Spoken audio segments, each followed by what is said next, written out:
माझे नाव डॉक्टर रईस आझाद पटवेकर आहे. माझं MBBS, MD मेडिसिन आणि FCPS मेडिसिन झालेलं आहे. मी गेली 10 वर्ष मेडिसिनमध्ये कोल्हापूर येथे प्रॅक्टिस करत.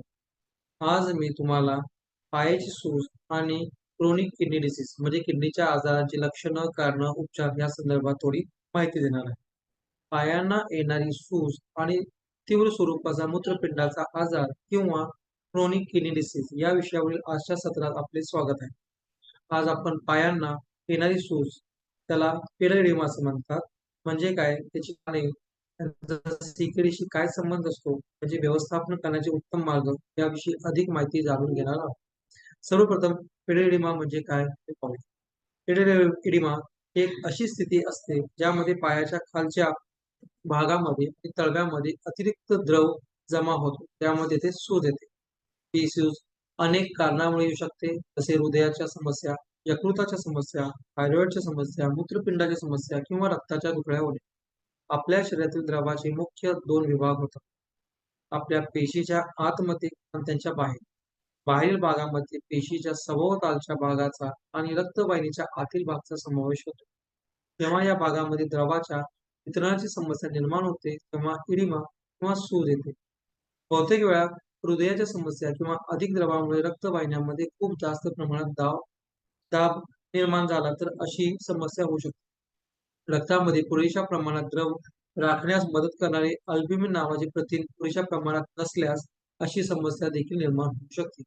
त्याचबरोबर लिम्फॅटिक म्हणजे लसिक यंत्रणा साधारणपणे रक्तात पुन्हा अधिक प्रमाणात द्रव आणि प्रथिनांचे वहन करण्यास मदत करते. परंतु जर ही यंत्रणा योग्य प्रकारे काम करत नसेल, तर द्रव साचते आणि त्यामुळे सूज येते. शरीरातील द्रव पदार्थाचा समतोल राखण्याचे अतिशय महत्त्वाचे काम मूत्रपिंड करतात. मूत्रपिंडे कचरा काढून टाकण्याचे आणि द्रव पदार्थ नियंत्रित करण्याचे काम करतात.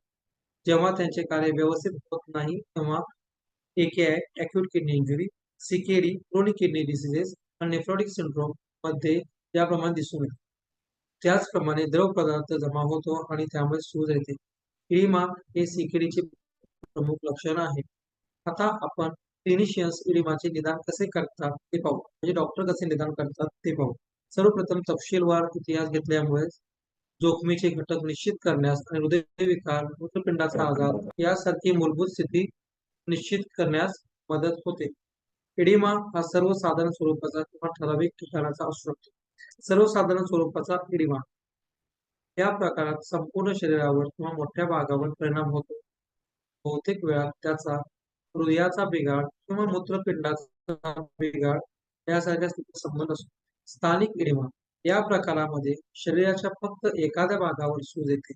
बहुतेक वेळा दाह, लिम्फ द्रवाचा प्रवाह बंद होणे किंवा शरीरामध्ये रक्तप्रवाहाची समस्या यामुळे असे होते. शारीरिक तपासणीच्या वेळी क्लिनिशियन्स त्यांची तपासणी करतात. फिटिंग इडिमा प्रेशर नंतर इंडेंटेशन जे हृदयाचा बिघाड किंवा नेफ्रोटिक सिंड्रोम दर्शवते. नॉन फिटिंग इडिमा लिम्फॅटिक अडथळा किंवा हायपोथायरॉइडिझम असल्याचे दर्शवते. मूत्रपिंडाचा विकार असल्यास खालील प्रयोगशाळेतील चाचण्या आणि इमेजिंग केल्यास त्यामुळे मदत होते. CBC, renal function test, serum creatinine, urine analysis, micro albuminuria, urine albumin to creatinine प्रमाण, ओटीपोटीचा आणि श्रोणीचा अल्ट्रासाउंड, तपशीलवार इतिहास घेणे आणि शारीरिक तपासणी करणे महत्त्वाचे असते. शरीर यंत्रणेची कारणे ठराविकपणा निश्चित केल्यास त्यामुळे व्यवस्थापन करण्याच्या योजनेसाठी त्याची मदत होते. जेव्हा इडिमाचे व्यवस्थापन करण्याची वेळ येते, तेव्हा त्याचे कारण स्थानिक आहे की यंत्रणेचे आहे यावर निश्चित दृष्टिकोन अवलंबून असतो. स्थानिक कारणासाठी मूलभूत समस्येकडे लक्ष देण्याबरोबरच औषधाव्यतिरिक्त इतर उपचार आवश्यक असतात. शरीर यंत्रणेसंबंधी कारणाच्या बाबतीत सर्वसाधारण उपाययोजना आणि निश्चित उपचार याची एकत्रित गरज असते. स्थानिक स्वरूपाच्या इडिमासाठी औषधोपचाराव्यतिरिक्त उपायामध्ये याचा समावेश आहे. स्थानिक इडिमासाठी त्रास आलेला पाय नियमितपणे एखाद्या उंच भागावर ठेवल्यास त्यामुळे सूज कमी होण्यास मदत होते. कॉम्प्रेशन उपचार म्हणजेच कॉम्प्रेशन स्टॉकिंग घातल्यास त्यामुळे रक्तप्रवाह सुधारणा होण्यास आणि इडिमा कमी करण्यास मदत होऊ शकते. फिजिओथेरपी प्रशिक्षित व्यावसायिकाकडून मसाज आणि इतर शारीरिक उपचार करून घ्यावेत.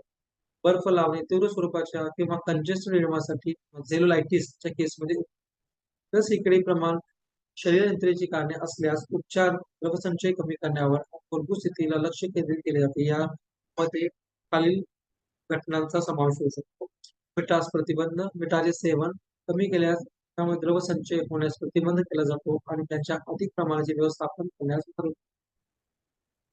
डायबिटिक्स या औषधामुळे लघवीच्या प्रमाणात वाढ होते आणि द्रवाच्या पातळीचे व्यवस्थापन करण्यास मदत होते. याच्या वेगवेगळ्या प्रकारांमध्ये त्याचा समावेश होतो. ट्यूब डायबिटिक्स उदाहरणार्थ फ्युरोसेमाइड, टॉर्सेमाइड बहुतेक वेळा त्यांची परिणामकारकता आणि दीर्घकाळ कृती यासाठी प्राधान्य दिले जाते. थायरॉइड थायझाइड डायबिटिक्स उदाहरणार्थ बेटोलाझिन डायबिटिक्सच्या अधिक परिणामासाठी अनुषंगिक उपयोग केला जातो. पोटॅशियम स्प्रिंग डायबिटिक्स उदाहरणार्थ स्पायलॅक्स हायपोकॅलेमिया संभाव्य धोका असल्यामुळे त्याचा काळजीपूर्वक उपयोग केला जातो. इडिमाची तीव्रता, खुनाची हायपोडायनॅमिक स्थिती आणि मूत्रपिंडाचे कार्य यासारख्या घटकांनुसार डायबिटिक्सची निवड आणि डोस निश्चित केला जातो. हायपोकॅलेमिया, उच्च रक्तदाब आणि इलेक्ट्रोलाइट्स असमतोल यासारख्या समस्या टाळण्यासाठी डायबिटिक्सचा काळजीपूर्वक उपयोग करणे महत्त्वाचे आहे. द्रवाचे प्रमाण, लघवीचे प्रमाण, रक्तदाब, वजन यावर नियमित देखरेख ठेवणे आणि नियमित कालांतराने चाचणी करणे आवश्यक असते. तीव्र स्वरूपाच्या मूत्रपिंडाच्या आजारामध्ये म्हणजे सीकेडी मध्ये बहुतेक वेळा इरिमाचे व्यवस्थापन करण्याची आवश्यकता असते. मीठ आणि द्रव पदार्थावर मर्यादा, द्रव संचयावर नियंत्रण ठेवण्यासाठी आवश्यक असते. डायबिटिक्सचा उच्च डोस, लूप डायबिटिक्स उदाहरणार्थ फ्युरोसेमाइड हे बहुतेक वेळा प्रभावी असतात, परंतु आवश्यक असल्यास थायझाइड डायबिटिक्सचा उपयोग देखील यामध्ये समावेश करता येऊ शकतो. क्रीमाचे व्यवस्थापन करण्यामध्ये 5 प्रकारे दृष्टिकोनाचा समावेश असतो. स्थानिक स्वरूपाच्या कारणासाठी औषधोपचार व्यतिरिक्त महत्त्वाचे असतात आणि यंत्रणेशी संबंधित कारणासाठी आहाराचे समायोजन, डायबिटिक्स आणि बारीक देखरेख याची देखील आवश्यकता असते. रुग्णाला या विषयाचे ज्ञान देणे महत्त्वाचे आहे. स्थिती समजून घेणे, उपचार पद्धतीचा योग्य पाठपुरावा करणे आणि जीवनशैलीत बदल करणे असे केल्यास चांगले यश मिळू शकते. लवकर निदान केल्यास आणि लक्षणांचे प्रभावी व्यवस्थापन केल्यास त्यामुळे गंभीर समस्यांना प्रतिबंध करण्यास शकते. Thank you.